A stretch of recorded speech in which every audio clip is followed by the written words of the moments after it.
All set. Okay. So thank you, Liz, and welcome everyone. We've started the recording for this event. Thank you for joining our AARP New Hampshire program, The Creative Feast. My name is Frances Donahue, and I'm your host today. I am also a volunteer for AARP New Hampshire.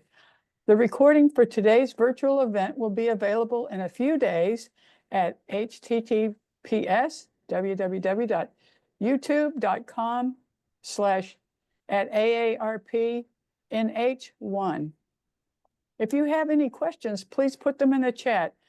We welcome your questions and will address them periodically throughout the demonstration. Our cook-along demonstration today features stovetop bread recipes we can enjoy. Today's event is part of a series with the Creative Feast, focusing on food and its impact on healthy living. AARP has been promoting the health and well-being of older Americans for over 60 years. In New Hampshire, AARP works to bring you informative, innovative, and fun virtual events like today's online cook-along demonstration as a means of connection and inclusion.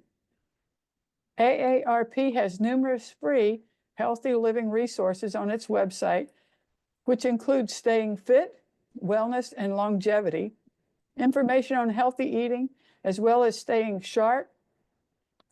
There is something for everyone. We'll put the link in the chat, www.aarp.org/healthyliving. Chef Liz built her cooking career in various Boston catering and restaurant venues. After starting her family, she re-entered the food world as a cooking instructor and developed Liz Barber's Creative Feast. Chef Liz has appeared on New Hampshire's WMUR Cook's Corner, and her cooking demonstrations and recipes in Herb Garden have been featured in various publications, including Where Women Cook, New Hampshire Magazine, the Nashua Telegraph, and the Hippo Press. All her programs focus on the premise that we are healthier when we cook at home.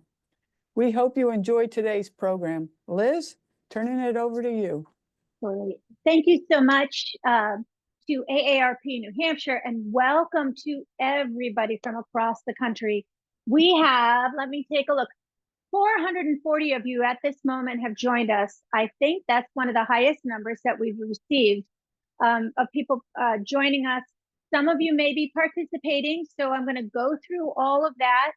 And I want to welcome you to my virtual kitchen here in Hollis, New Hampshire, right over the Mass border. I'm going to first take you to the website so that you can find the recipes. If you haven't, I'm sure you've all received them, but let's just get you familiar with that. And then we'll go right into the cooking demonstration. The noise you hear in the background is just my hot water heater, bringing my water to a boil for our tortilla recipe. But also, I just wanted to point out that I did pre-make some of our goodies today so that you can see them, our tortillas and our English muffins. Once you start making these, you are going to then make them for yourself every time because they are so easy and so delicious, and actually so much healthier for you than when you buy them at the store because we have no preservatives in our bread products today. Okay, so let me just share with you my website so you can take a quick little look at that, and then you'll know where to go for future information. So if you go to thecreativefeast.com, there's lots for you to see here. I'm now offering in-person lecture programs. Just so you know, AARP is the only program that I'm actually doing virtually. So you'll get to see those once a month if you come and register. Now over here at Food and Fun is the recipe blog. And I set up a page just for AARP. You can see I have all of our AARP recipes from our 2023 classes. And then here's for our 2024. I'm actually working on menus for 2025. So you'll be able to sign up for those in the future. But if we go down and we take a peek at the listing here, we're going to go down to our October class, and these are our stovetop breads. So here we have our flour tortilla, recipe and our English muffin recipe. So those are there for you. Now, if you want to explore my recipe blog, you can click on that, and you're going to see many, many, many hundreds of recipes here from the classes that I've been doing virtually and in person over the past 21 years. I've been doing this. You'll also see classes listed, recipes listed here by category. So please feel free to take a look through that. And then if you continue on down, you'll see information about intermittent fasting. I've been doing that for about 8 years now successfully, and it's been an amazing health benefit to both myself and my husband, and to all the people that I've taught about intermittent fasting. So that'll help you get started. You can check out my low carb recipes, kitchen tools that I like. You can look at my chickens and my chicken run. You'll also see my edible gardens, which I often feature in my classes, and then my kitchen remodel. So lots of fun things for you to look at there. But it is time for us to go ahead and get ourselves started on our recipes. Let me just, I always like to have the recipes in front of me to make sure that we're doing everything correctly. So I'd like to start first. We're going to go back and forth between these recipes. So let's first start with, let's put our English muffin recipe to the side, and we will work on our tortilla recipe because I know that one for sure you can get started on. And for those of you who are cooking alone, you're going to want to get started on this because this is a make the ingredients and rest. Form your little balls, your tortilla balls, and let them rest. So that's something to keep in mind with this. But believe me, if you do the proper amount of resting, the dough is going to be super easy to work with. And then I'm going to show you how to prepare your tortillas. So I'm just going to set these aside. And of course, the magic of live TV, I have parts of these recipes prepared so that we can then, really work our way through them pretty quickly. So we're going to be making one batch of this tortilla recipe, which will be enough for 12 tortillas.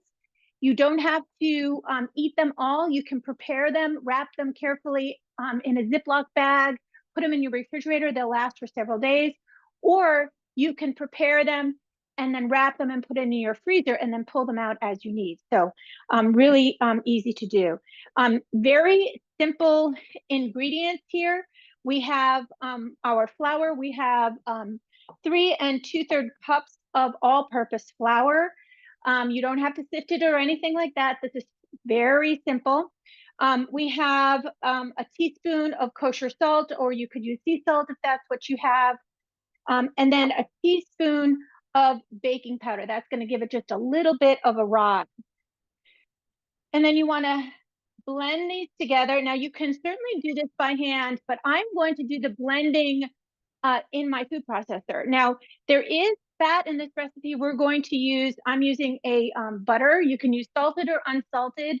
I happen to have salted, so that's what I'm using. I do personally like to have that salted flavor in there, and it really does help with the flavor of the finished product. You can also use lard if you like. So you could get that at your grocery store, or you could use what's called leaf lard, which is more of a lard that is much more pure in flavor. It's from around the kidneys of the pig. So it doesn't have any kind of really cuts down on that pork flavor, although I've never had any problem with the lard that I find packaged at the grocery store. I just prefer butter, but that's my preference. Adding the fat will give your dough a real silky feeling, and it makes it soft when you're preparing it. So it's really great. So let me just I've got my food processor over here. We're going to take our butter, and I'm just going to cut it into rough pieces, and then I'll dump this all into my food processor. Don't have to do anything fancy. And we're going to process the flour with our fat, our salt, and our baking powder. until it kind of looks like sand. And then we are going to add some hot water to it, which will help to melt the butter, or help melt your fat a little bit, and make this dough really pliable and easy to work with. Feel free to ask any questions through the chat as we go through the demonstration, and the ladies will interrupt me to make sure that we get those answered in good time. So in this goes into my food processor. Again, you can do this by hand. You can use your hands. You can use a pastry cutter if that's what you have. Either way, it's just that the food processor really speeds this up for me. So we're Excuse just me, gonna, Liz. yeah. Someone missed how much butter you had said. Oh, I'm sorry. So the recipe calls for 2/3 of a cup of unsalted, or you can use salted butter, which is what I'm using. So 2/3 of a cup. And one other quick question, could yeah. somebody use vegetable shortening instead of the butter? You can, but I'll fight you on that. I'm not a fan of vegetable shortening. That's a very highly processed fat. We're trying to get ourselves off of these highly processed fats. It's actually a manufactured product that I never recommend to people. That's me. That's me, the healthy cook who wants you to move away from these inflammatory ingredients that our body just is not prepared to process, which is why we become inflamed. You will be a much healthier outcome if you switch away from those vegetable shortenings and move to natural, much lower processed fats. Butter is the perfect substitute for that. The flavor is there. And it's a very high quality fat, especially if you're using grass-fed butter. But also the lard, again, it's an animal fat, not processed in the way a vegetable shortening is. So I'm going to step off my soapbox, and we're going to go back to mixing our flour with our fat, our baking powder, and our salt. So I'm just going to let this go. Again, what I'm doing is I'm breaking up that butter within the flour, and it's going to come out looking a little bit like sand. Okay, and just make sure that I have all of that butter mixed in evenly, that those pieces have broken up. It will happen faster if you do that in a with room temperature butter or room temperature lard. Okay, and now we have everything blended beautifully, perfect and ready to go, and into our bowl. So you can see it's very sandy looking. That's exactly what we're looking for. All right, and then we're going to go ahead and we're going to get our hot water. So we're going to use 1 1/4 cups of hot water to mix in with this. So I'm going to get my measuring cup, and I had boiled my water. You can just do hot from the tap too. You don't have to boil your water. Just 1 1/4 cup. And then I also like to have some kind of a blending tool. You can use a wooden spoon or a regular spoon if you like. You can use the bench scraper if you like. I have a wonderful dough whisk that I like to use. And we're just going to blend, pour in our water and give this a good stir. Now it's going to be a little bit shaggy. It's going to be a little bit sticky at first.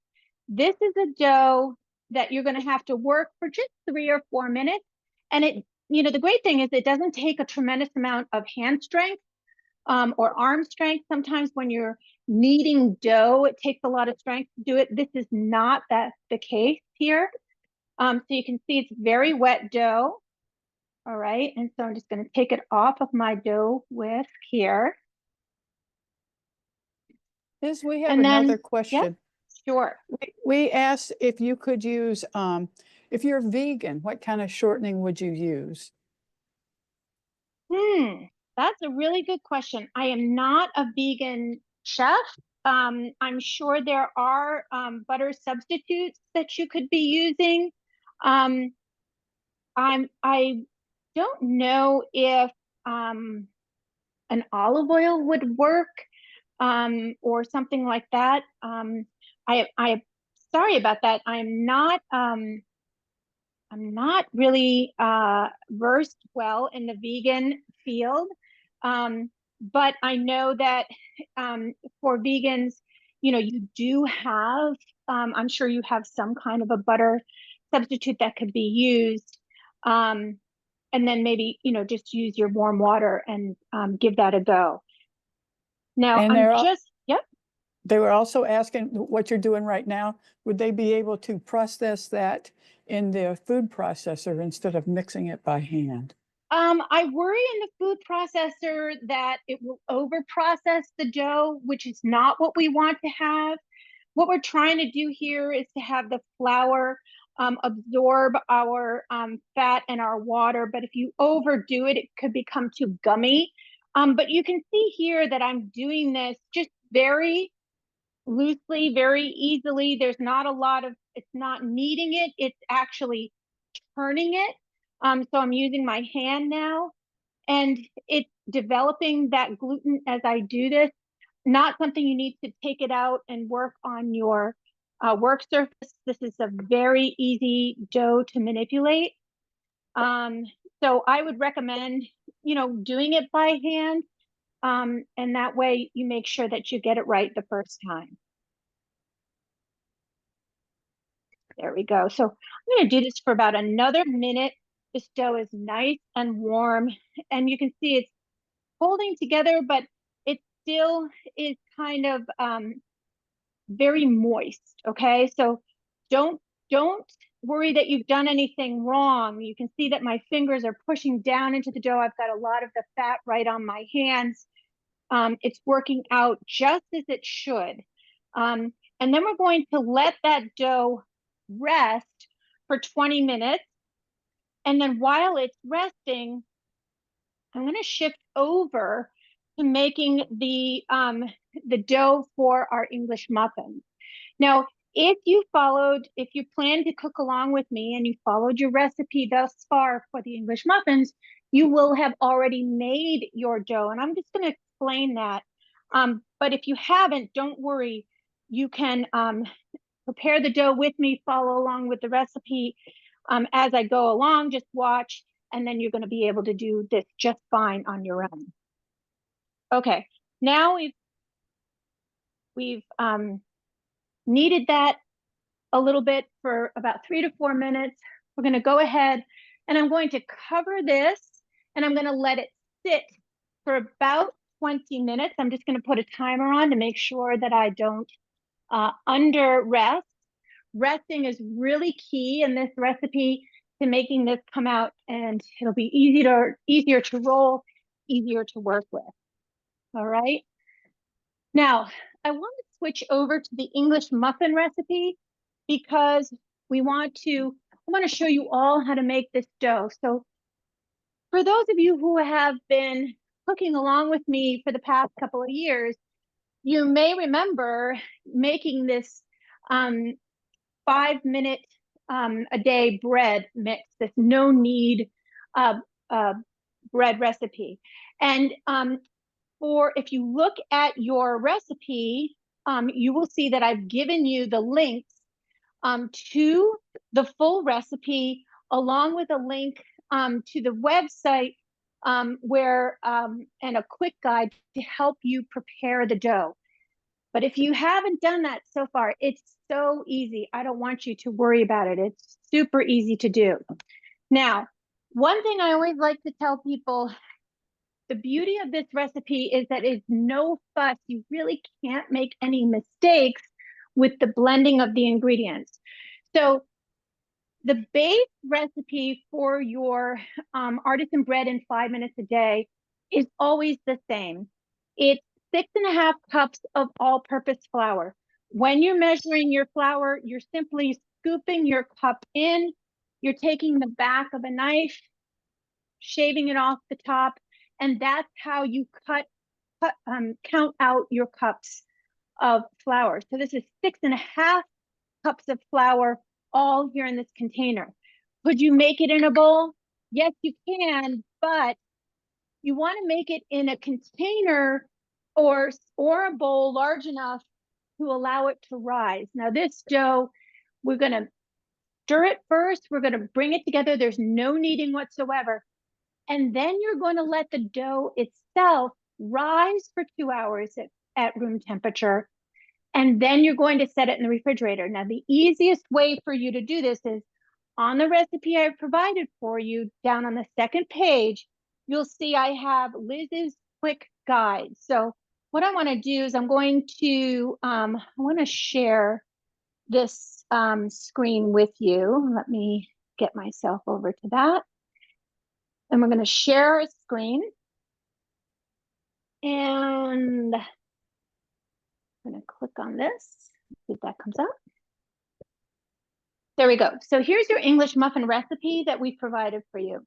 Here's the full recipe right here. And this, Liz's quick guide, is going to help you get through your recipe much quicker. So what it does is make the dough. That's what you and I are doing right now, or maybe you're watching me do it.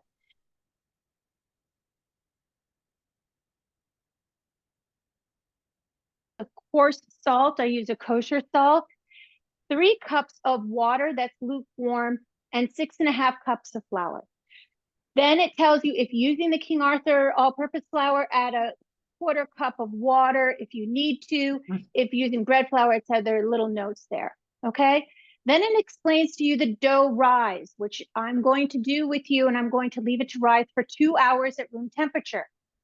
Then you're going to go ahead and you're going to refrigerate your dough after it's risen for 3 to 6 hours or overnight. I prefer to let it sit overnight. And then the next day, then you're ready to shape your boule, or in your case, the English muffins. And you can just follow the directions back on the recipe that I provided for you on how to do that. So I just wanted to show you that quick guide. That's really one of the easiest things to use. But of course, you can go to the full recipe. It'll tell you the same information. All right. So we have our flour. We have our 1.5 tablespoons of salt. We have 1 tablespoon of yeast. Okay. Active dry yeast. And then I'm going to get my wonderful little dough hook again. I'm just going to blend that together. And then I'm going to pour in my warm water. And this is it. This is as complicated as this gets. And then you're going to stir this, and you're going to stir it until the dough itself, there's no dry parts of flour. Now, why am I doing it in this large container? I have found that containers like this with a lid are really helpful to make the dough in, because it's got measurements on the side, so I can see where it was. And I always put, oh, there's my mark for where it starts. So I can see that by the time it's done rising, it doubles to here. And then I put it into the refrigerator overnight, and it actually finishes up here. So even in the cold, this will rise, okay? Now I'm just going to get I like to get this started with my dough whisk, and then I always go back to my bench scraper so I can get down to the bottom of the container. Now, if you don't have a container like this, you could use a big soup pot if you wanted to. Just put a lid on it, and that will, work for you in the rising, but also more importantly, then you can store it in your refrigerator. Now this dough, you're going to see it will make a lot of English muffins. We're only going to make a handful, but the leftover dough will last in your refrigerator for up to 2 weeks. So you can make English muffins over the next 2 weeks, and they'll be delicious. Or you can take the leftover dough, you can follow the instructions for the artisan bread in 5 minutes a day, and you could make a loaf of bread. It's so easy. This recipe is so versatile. So when I went to their website looking for, I knew they had an English muffin recipe. It was a no-brainer that this was the recipe I was going to use to show you how to do it. Do you have any questions, Francis, while I'm doing the last of the blending? I bet you do. We were asking about if you can replace your all-purpose flour with wheat flour or gluten-free flour, and if so, does it cause a problem? Yeah, so you never want to take a recipe that is not specifically designed for gluten-free baking and just add, substitute gluten-free flour. If you go to the website for the artisan bread in 5 minutes a day and you put into the search bar gluten-free artisan bread, they will give you the correct measurements and the correct type of flours that you should be using to make gluten-free. Now, can you substitute whole wheat flour for the all-purpose flour? Again, you don't want to do that because the whole wheat flour has a very different makeup and will not rise in the same way and will not work in the same way. The proteins are very different, etc. However, you can substitute 1 cup of all-purpose flour for 1 cup of wheat flour if you'd like. It gives it just a little bit more of a richer flavor. But don't fear, because again, if you go to their website, they will have recipes for you on how to make a whole grain or a whole wheat artisan bread in 5 minutes a day dough. You just want to be careful, that idea that can I just substitute the all-purpose flour for whole wheat flour? That's not going to work. You definitely want to have a recipe that has that all worked out. We're just using all-purpose for our recipe today. Okay. What We other had another questions? Okay. How warm was the water that you added? So that's an excellent question. I'm looking for my lid and I don't see it, so I'm just going to cover it with this. Very good question. So the recipe calls for warm water, so you don't want anything higher than 100 degrees, right? So when you stick your finger in it, it should feel like room temperature. That's really what you want. Just a little bit warm to the touch. However, if it's cold, that's fine too. It's just going to take a little bit longer to rise on the first rise. Because remember, this dough is going to go into the refrigerator and will actually double in size after the initial rise. So don't worry too much about the temperature. Just make sure it's not too hot. Anything over 100 degrees could or will kill the yeast, and that's what you don't want to do. So it's better to have it too cold than to have it too hot. All right, I am going to let this rest for 2 hours, but don't fear, I have a whole thing of dough in my refrigerator. And while you're getting that dough out, Liz, somebody said they made their dough yesterday and it's still very sticky even after sitting overnight. She mixed it with a spoon until all the flour was absorbed. Should she add more flour now? No, no, no. Your dough is perfect. Your dough is perfect because this dough is intended to be a wet dough for the next 2 weeks that you have it in your refrigerator. We're going to handle it together. I'm going to show you how to handle it together, but no, don't add more flour to it. You have done everything perfectly. Okay, so don't get discouraged and worry about that. Okay. And Liz, we have one more question about the Yep. yeast. Somebody wants to know, is it instant active dry yeast or traditional active dry? Traditional active dry, but I think you can substitute if all you have is the instant, you can use that too. This recipe is so forgiving. During COVID, when I first discovered this recipe and started teaching classes in it, using it, no yeast could be found. Remember that. Remember, we had shortages on flour, shortages on yeast. So some people even use brewer's yeast and it worked just fine. The beauty is, if you're a sourdough fan, they actually have a sourdough recipe that you can use your sourdough starter with, which is not a yeasted starter. So it's very, very forgiving. So don't get discouraged. You can use either one of those yeasts. Even if you're using a cake yeast, you can use that. And I believe on my quick start, there is a notation on how many ounces of that you can use. Okay. All right. Any more questions before I get to the making our English muffins, forming them? I think we're good for right now. I'm sure there'll be Wow. many more though. Okay, so either people are thinking about a lot of questions, or I've answered questions pretty well with the description. So I hope that's the case.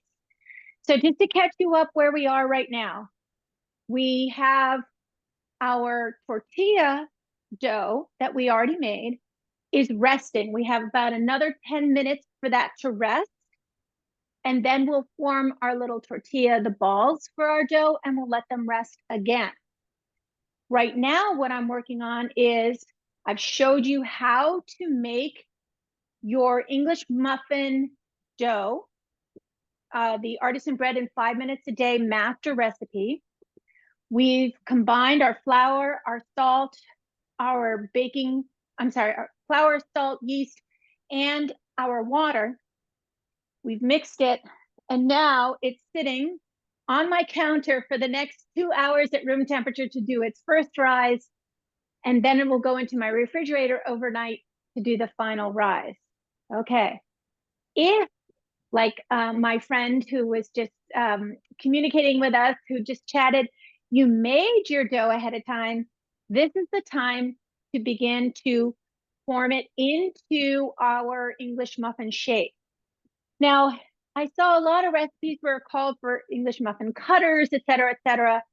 I was like, I don't want to use any extra tools. We do not need that. This is again, are these going to look perfectly like the English muffins you get at the grocery store? No, but they're going to have a lot of nooks and crannies, and they're going to be super flavorful, and you will have not fussed. There's no fussing here, okay? So what I have here is I have just a little bit of flour to work with. This is my dough. I've already used half of the dough so that I've pre-shaped just to make our demonstration go along in good time. I've pre-shaped some of my English muffins, but I'm going to show you how to do that here. Remember, this is the dough that I let sit overnight. You will be able to, what if I had this left over today and I was like, I don't need any more bread for the next 5 days. I can still pull this out of the refrigerator 5 days from now and make more English muffins. I can make these English muffins all the way till, 12, 14 days. The longer they sit in the refrigerator, you'll actually start to get almost a sour flavor like sourdough. So you might want to experiment with that a little bit. Okay. Now, the recipe says to form these, pick off pieces of dough that are about the size of a medium peach. You can do that. That's fine.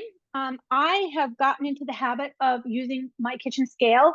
It's well worth the investment of, I don't know, $20 or $15, whatever, to get a scale that will go into grams, ounces, etc. So I just recommend that you do that. It just makes everything that much easier. So I'm going to go ahead and I'm going to shift this. It's in grams right now. I'm going to shift it over to pounds and ounces because we're going to do 3.5 ounce balls to form our English muffins. Now notice too on my little cookie sheet here, and you can use a larger one if you're going to do more. We're just going to set up 4 for the purposes of our demonstration today. I put cornmeal on it. Traditionally, English muffins have a little bit of cornmeal on them. So that's what we're going to use to keep them from sticking to the pan. You can put it on top of a baking sheet, parchment paper if you want, but do use your cornmeal, and that way it won't stick. All right. Now, as my friend mentioned, her dough is super wet and super sticky. That's perfect. That's how it should be. In order to keep it from sticking to your hand, I just dump a little bit of flour on the top, rub it in my hand, and then I'm going to reach in and I'm going to pick out a piece, and I'm just going to kind of break it off, okay? And I'm going to stick it on my scale. Maybe I'll put a little cornmeal on here and put that on. And I am looking for 3.5 ounces. So this is just over 4 ounces. So I'm going to pull off a little piece, and pretty soon you get the feel for what does 3.5 ounces look like. That's pretty good. I can put a little bit of flour on here. And then I'm just going to form this into a ball, and I just kind of pull it around the top, let it all come together in the bottom. So it looks like a little bit of a ball, like that. You don't have to roll it or anything. And then I'm just going to press it till it's kind of flattened, and then put it on to my tray. Clear this off so you can see what I'm doing. Okay. Now I'm going to do 4 all together. Again, for the purposes of our demonstration. And here's the beauty again of this recipe, is that you can do as many or as little as you want. If every day you decide, I'm going to have a freshly made English muffin every day, you can do 1 a day, right? And you'll have plenty of English muffins throughout the week. But you can also take some of that dough and go to the website for the 5 minutes, the artisan bread in 5 minutes a day, and learn how to make a loaf of bread or dinner rolls. It's the same recipe. It's just a different shape and a different size. Francis, do we have any other questions? I was just going to ask you, can we eliminate salt from the 5-minute dough? Well, you can, but why? It's a flavor thing. It's so good for you.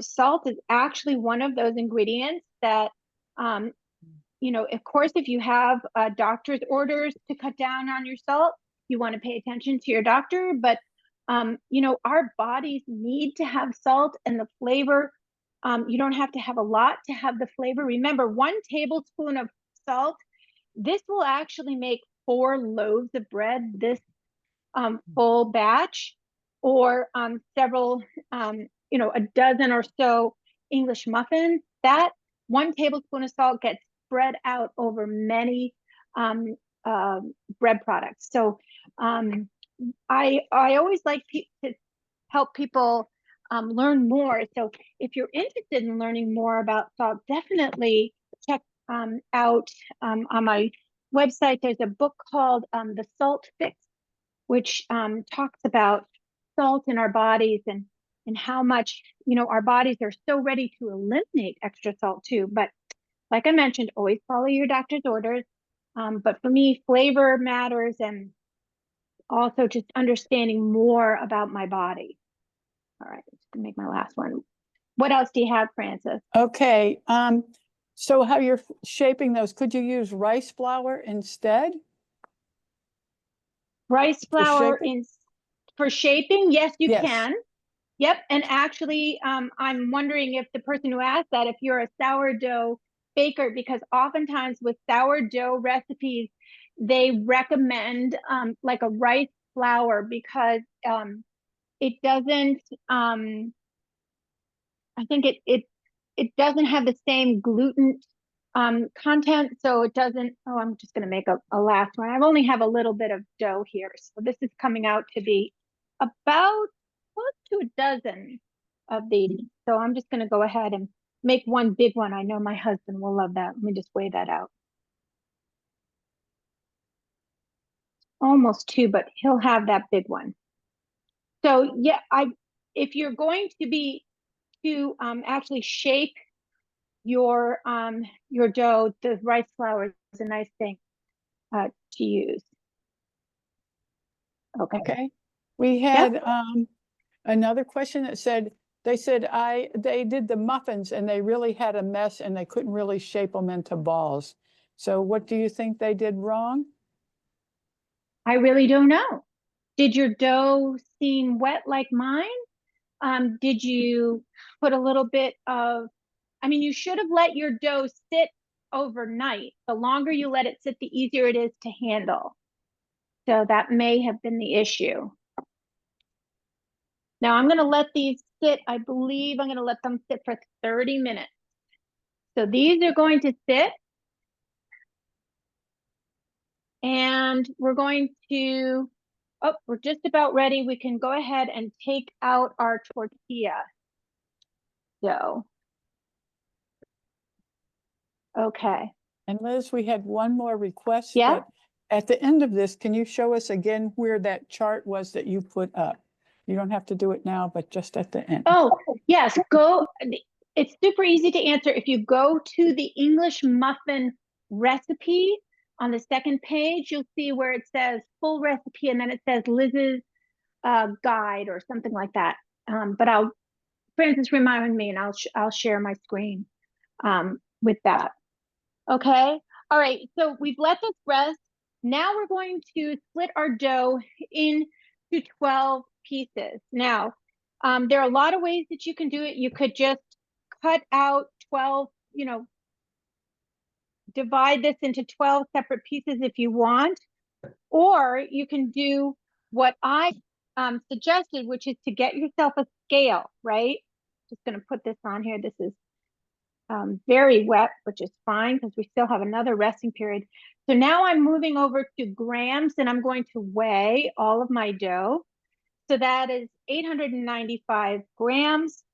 And so because I'm not a mathematician, I'm going to 895 divided by 12. So that's about 75 grams for each. So here's a great way to do this. So what I do is I shape it into a log. Okay, and I know I need 12, and I know now that those 12 pieces need to be about 75 grams.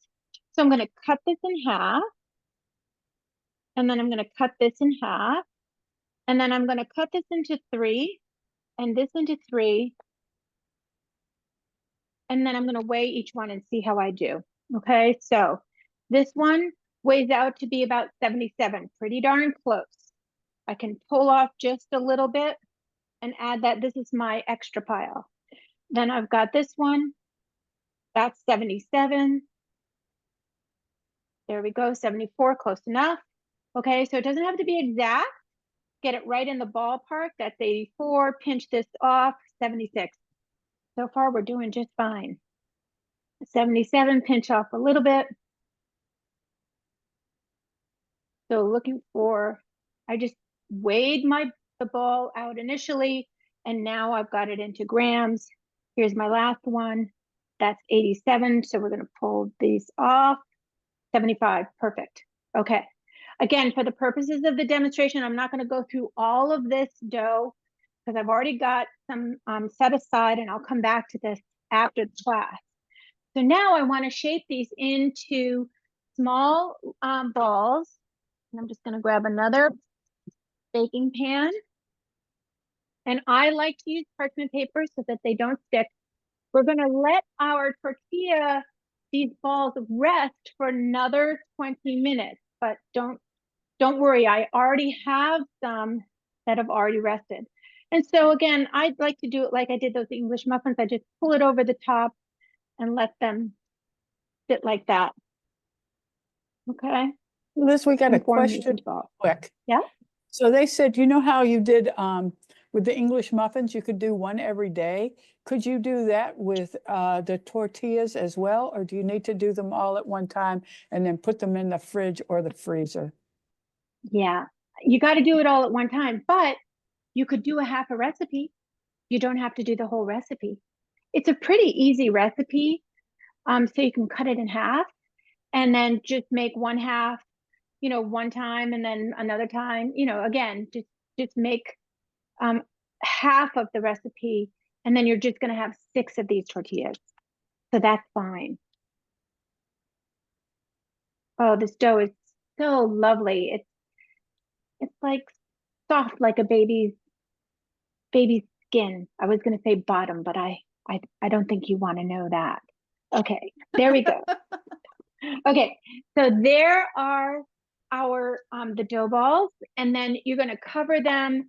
I cover them in plastic, or nope, I just had them covered in a cloth, and they're going to rest for 20 minutes. Okay, so these I'm going to set aside here because I already have this all done for us. Now, Where are we time-wise? Oh, perfect, because it's time to cook. All right, so let's walk through our recipes again. We made our tortilla dough. We let it rest for 20 minutes. We formed our tortillas into little balls, and we're gonna let them rest for another 20 minutes.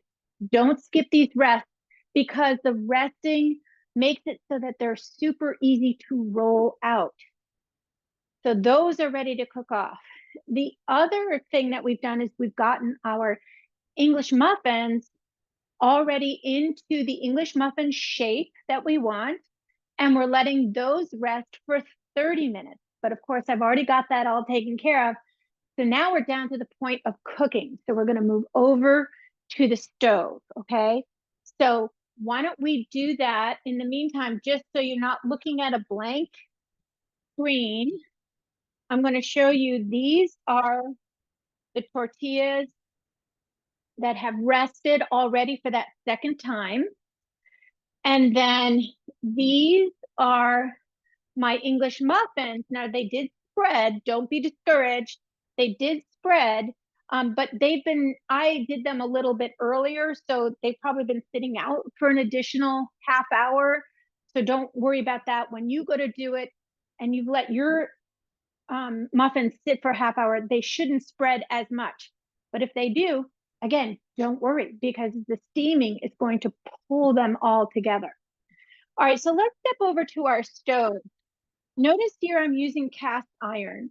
So the cast iron is going to distribute the heat beautifully, and it's going to allow us, in this case, we'll do our tortillas on our griddle here, and we're going to do our English muffins here. You do want to have a tight fitting lid for your English muffins, okay? Because you're going to steam them. Now, the artisan bread in 5 minutes a day, their recipe does have you cook them in the oven. If you want to do that in the oven, go to their website and follow their recipe. I have adapted it to stovetop, which is how a traditional English muffin is done, steamed in a pan. If you don't have cast iron, just use a really good heavy bottom skillet that will transfer the heat well.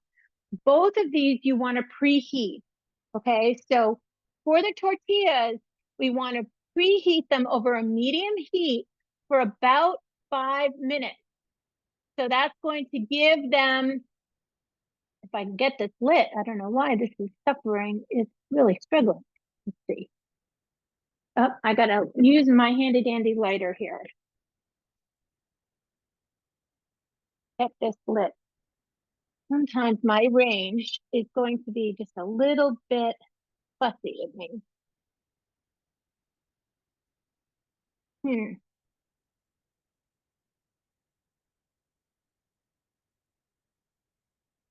don't know why it's not lighting. That is not usual. Okay. Anything can happen, right? So I'm going to turn this a little bit just so I can use 2 burners this way. Get this one lit. There we go. Now, can we see both of those? Yes, we can. Perfect. All right. Meanwhile, I'm also going to heat my pan for my English muffins. And we're going to cook these simultaneously. All right. So this one, again, they're both over a medium heat because you don't want to burn them. Now, the tortillas, these are our English muffins. They're going to be ready to go as soon as we are. But what I am going to do, I do love that crunchy finish of the cornmeal. So I'm going to go ahead and turn this over and let the cornmeal get on the other side. That's just me. You might only want your cornmeal on one side, but also it helps when it comes time to transferring these into your hot pan if you've kind of moved them around so they're not so sticky. And we're just going to cook 4. I have a 12-inch pan. You'll see how big your pan is, whether it will take, you know, it might only take 3, it might only take 2, okay? Just gonna let these sit off to the side. While that pan, that skillet, I'm sorry, the griddle is warming up, it's time to work on rolling out our tortillas. Now, for some people, this is going to take a little bit of practice. It took me a couple of times to get it. So what I'm doing is I'm just pressing this with my hand, getting it into a round shape, little bit of flour on my work surface. And then I'm just going to roll this from the middle out. If you've taken my pie class with me, you know that rolling from the middle of your dough out will help it to be even on all edges rather than super thin on one side. It also helps to keep that nice round shape. We're going to go out to about 9 inches. Now, you could, if you have a ruler, you can measure that. But what I found helps is if you just find a plate that is about 9 inches, you can put it on top and then you know, oh, I've come to the right size. If you do it way too small, then your tortilla is going to be very thick and it's just not going to fold as well for you and it'll be very doughy. Okay, so I guess here I think we're pretty much done. I'm just waiting for that pan to heat up. Don't want to roll these out too far in advance. Maybe 1 or 2 at the most. I've been doing it 1 at a time because I don't want them to get too flimsy, which is hard to transfer into the pan. All right, I'm just going to go over, take a feel on my pan. The more you do this, the more you get a sense from your hands how hot these pans are.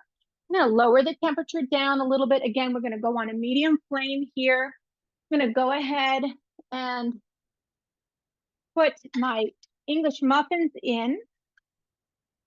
And then I've got my pan ready to cover. Now, this recipe, as I mentioned before, the dough for your English muffins is a very wet dough. That will help it to steam, right? Because that steam, that moisture is released in steam and will help them to puff up. There's no oil in my pan, all right? They will, by sitting there in the steam, they will release from the bottom of your pan fairly easily, no problem. Now, if you want smaller English muffins, just weigh out, you could go for a 2.5 ounce English muffin if you prefer. It's gonna be a little bit tight, that's okay. Cover that up. I'm gonna set this timer for 6 minutes. Now we're gonna go ahead and take our tortilla and pop that on.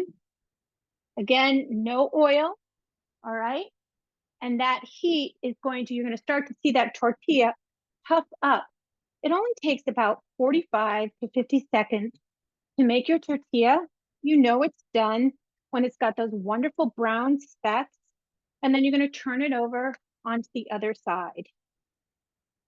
Francis, do we have any other questions? We do. All So, as far as the tortillas are, could you use a tortilla press? So you can. I think it works better with a flour tortilla. Now I can't find. I had a tortilla press. I just haven't been using it, so it's something to experiment with. But when I had done it in the past, the dough was very difficult because it seemed to, it was so elasticy, it kept going back into a much smaller size. But this dough, I think, would work just fine for that. So if you have a tortilla press, definitely give it a try. But remember, in the end, you're looking for that 9-inch tortilla. Okay. Okay, and we had a couple of questions concerning the English muffins. When you mix them, is an 8-quart container too big or too small? Is that a good size? 8-quart is pretty big, but again, if that's all you have, by all means, use it. An 8-quart is like a big soup pot. Right. And I'll tell you something. I have been making that recipe for probably about 5 years before I even bought these, measured commercial containers. I was using just a big, it was about a 5 quart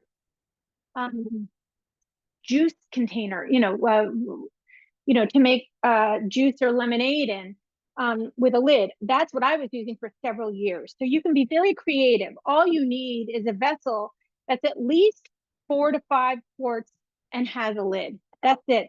And even if you don't have a lid, cover it in plastic. That'll be fine. Okay, then we had some more questions about what you're using to cook them with.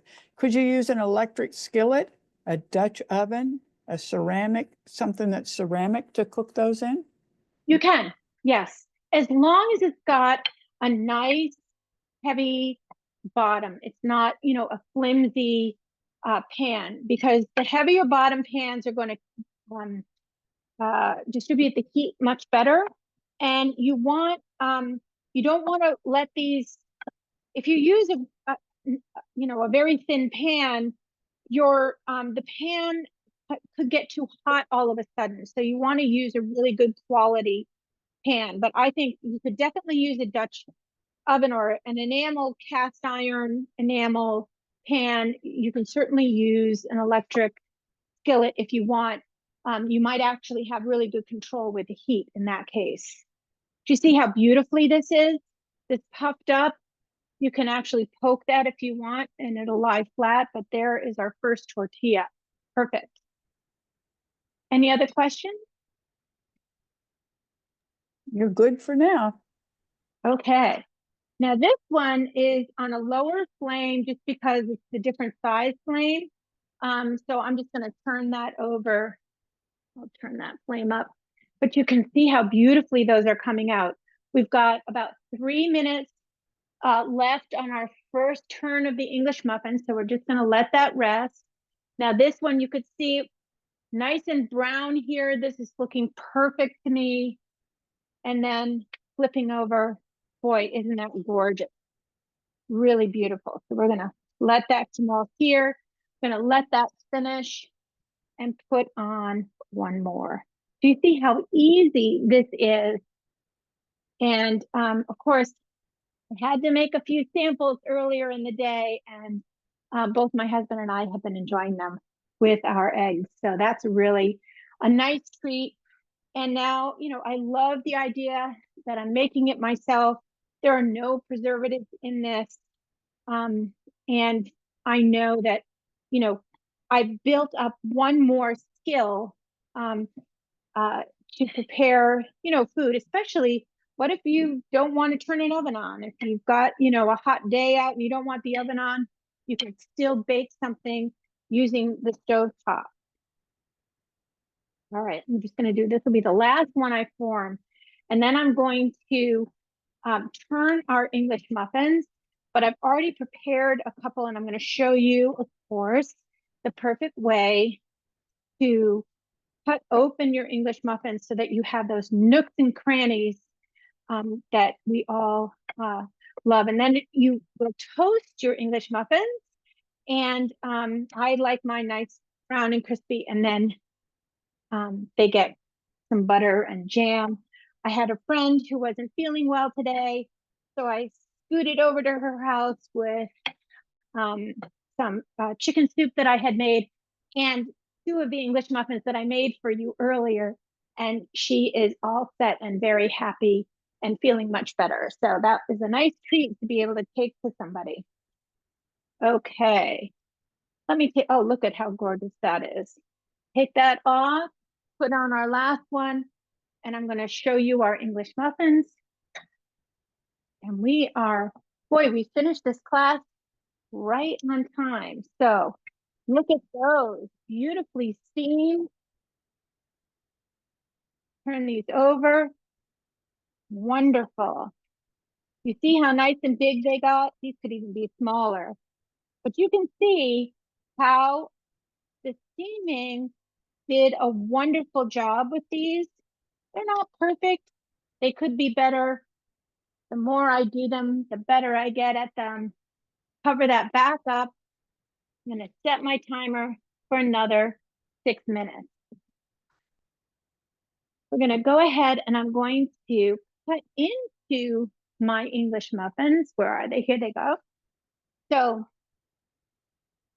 here are our floured tortillas that I made earlier today. Really beautiful, still very pliable. When you're going to serve them, as you make them, you can just put them onto a towel on a plate and then cover them over and keep them nice and warm. And you can make up a bunch. People are going to eat them as you take them off the stove. They're that good. The English muffin, you're going to take your fork and go right into the center from the side.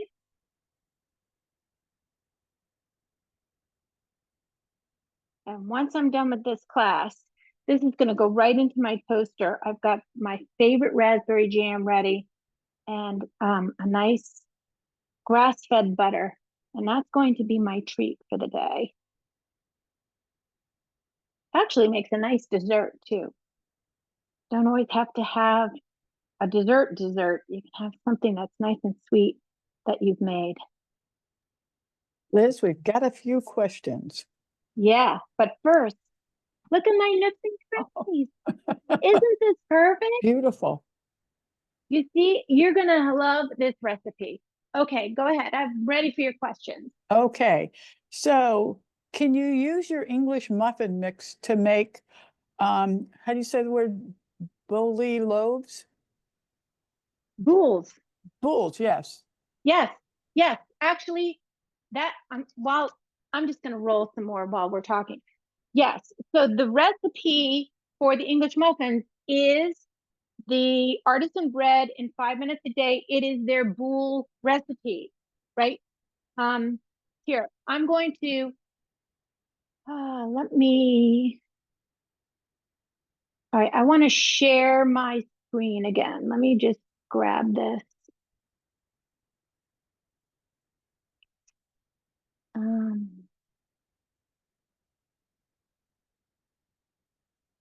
Okay, let's go over to the recipe blog, right? Right here across, artisan bread master recipe. Open that up.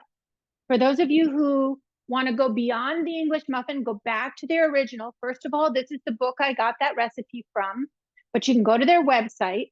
This is a link to their website. Here's the master dough ingredients. And look, here's this beautiful picture of the loaves of bread that I've made using this exact recipe that you have. Here are the ingredients and everything you need to know. And then here are all the things that I've made with this recipe. Look at that. Okay, so you can make, with this recipe, you can make cinnamon rolls. You can make a focaccia. You can make, let's see, and these are all classes that I've taught. You can make a beautiful challah. Here are another cinnamon roll recipe. Same recipe, just different fillings. This is one of my favorites. So you can make all these things with that. Just go back to the original recipe, go to their website, and you will have that available to you. Okay? Any other questions? Yes, there's a couple. So, Okay. if you made your English muffin today, could you wait till tomorrow to cook it, or should you cook it as soon as you make it and form it? No, that's a good question. So again, this recipe for the dough is so forgiving. So I'm guessing what you're saying to me is if I formed the English muffins before cooking them, can I actually bake them off tomorrow? Yes. So you form them, cover your baking sheet that you formed them on with some saran wrap, pop it into your refrigerator. It can sit overnight if you want, and then you can take that out and let it sit at room temperature for about 30 minutes or 45 minutes to just warm up a little bit, and then you can bake it off, because that's exactly what I did with these that are in that pan. I made those English muffins. I formed them earlier in the day, put them in my refrigerator to sit while I got everything else ready. And then I took them out, let them sit on the counter, and cooked them up. So yes, you can do that. Any other questions? Yep. Can the tortillas be set longer than 20 minutes when you're letting them rest? I haven't done that myself, but I would imagine that would be just fine. Actually, no, I take that back, because these I had set up earlier in the day, and so they've been sitting on my counter for, what time is it now? It is almost, oh, it's 3 o'clock. So they've been sitting on my counter since 12 o'clock. So for 3 hours they were sitting out, and look how beautiful they're coming out. So yes, you can.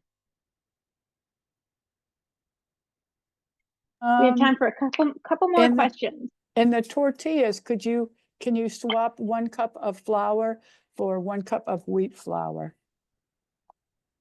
I don't know, because I think the tortilla recipe is a little bit more persnickety than the bread recipe. Remember, they're not the same recipes, they're different recipes. So, oh, look at how beautiful these are. All right, I'm going to move my tortillas. I'm going to add them to my other set of tortillas. Make room here. And look at how gorgeous those are. They're not the perfect shape, but I don't think anyone is going to complain who's going to get fresh, homemade English muffins from your kitchen, right? So there you go. Oh, I've got one more to do, and I just turned off the heat. So let me see. All right. So we Frances, have 2 more yep. quick questions. Okay. Can you, geez, I forgot what it was. Can you, your English muffin recipe, can you cook it in a bread machine? You'd have to go to the website where I got the recipe, which is the Artisan Bread in 5 minutes a day. Okay. Okay. But you don't need to. I mean, you saw how easy it is, right? You don't need to do it in a bread machine. And the beauty is that it takes no kneading whatsoever. It's just a matter of stirring it with a spoon. So I'm going to ask you to have the courage and the fortitude to go ahead and do it yourself without that bread machine, because that bread machine does a lot of things that you don't need to do. Okay, go ahead. How many days can they rest the tortillas before cooking? They prepared 12 pounds of flour today. Wait a minute. Read that to me again. It says, how many days can I rest the tortillas before cooking? Because they said, we have prepared 12 pounds of flour today. 12 pounds of flour? I'm really not, that I don't know. I mean, I've only, let me just wait. I want to read that one more time. Let me see if I can get in the chat. Where did you get that question from? It is from Linda Kubo, Linda Kubo. And it's down near the last one. Oh, she says 12 cups, not 12 pounds. Whew, okay. Very clear. So you did the recipe for the tortillas. You did it close to 4 times the recipe. Okay. So read that to me one more time now that I have that clear. Okay. How long can, how long can I let it rest? Okay. How many days can I rest the tortillas before cooking? We've prepared 12 cups worth. 12 cups of flour today. Sorry, blah. Okay. Yeah, I don't know. I have not, I've only made this recipe where I'm cooking it, preparing it and cooking it in one day. What I would do is I would divide that. It sounds like you did it times 4. I would at least divide it by 2 and you can let it sit in the refrigerator, and let half of it rest. I have never made that, so much of it. So, yeah, I can't give you an answer there. I think you got to maybe get cooking. And then we had English muffins. Is there a way to check to make sure they're done? And should you let them sit and cool a bit before splitting them? Well, if you've prepared your dough and you cook them, you steam them for 6 minutes on each side over medium flame, they should be done. The only way for you to check, I suppose you could stick a thermometer in there, but I don't know off the top of my head what the temperature should be. But you could also take one and fork split it. You can fork split it at any point. You could eat them at any point. You don't have to fork split them. I fork split them and now I'm going to toast them, so it's like double cooked. But 6 minutes on each side in a covered skillet should be plenty of time. Yeah.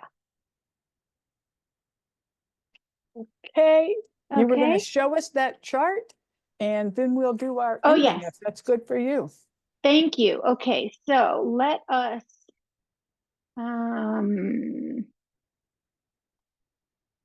right, I want to share with you.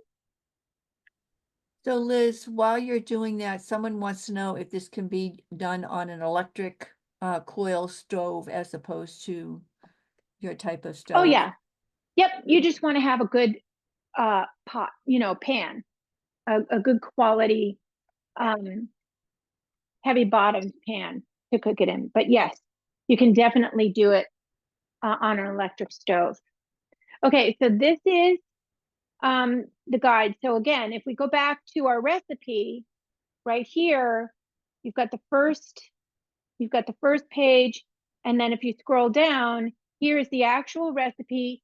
There's the full recipe there for the bread, but here is my quick guide that kind of helps walk you through the artisan bread in 5 minutes a day recipe. And that is just to get you up to the point where it says shape your boule and rest. You're going to refrigerate your dough, and then you're going to go back to the English muffin recipe. This is really, if you want to go on, somebody asked earlier, can I make a boule? Yes, you can. And that is right there. So that would help you there. Okay. But again, I'm going to show you one more time on my website. If you want to explore more and do more with that artisan bread recipe, go to where it says my recipe blog and the artisan bread master recipe, and that will help walk you through all of that, including there's the quick guide there for you. Here's the master recipe. Here are the books that they have, and then some pictures of what I've done. Okay. All right. Well, I think we've covered a lot today. I know you're all going to have success. You saw how easy it was. The recipes are pretty clear. You're going to love your English muffins and your tortillas. I'm going to wrap these up. I have enough bread, and I even have a whole bin of dough for bread that I can use over the next week. And if you don't use all of your dough, you can actually freeze it when it's raw. After it's gone through its second rise, you can freeze it and then bring it to room temperature and prepare bread from your frozen dough. So that's also possible. So I want to thank you all for joining me today. I'm looking forward to our November 12th class, which is Thanksgiving sides. We're doing a wonderful root vegetable gratin. And the second recipe is, I think it's my celeriac and potato mash, which is really delicious. So I hope that you'll all join me.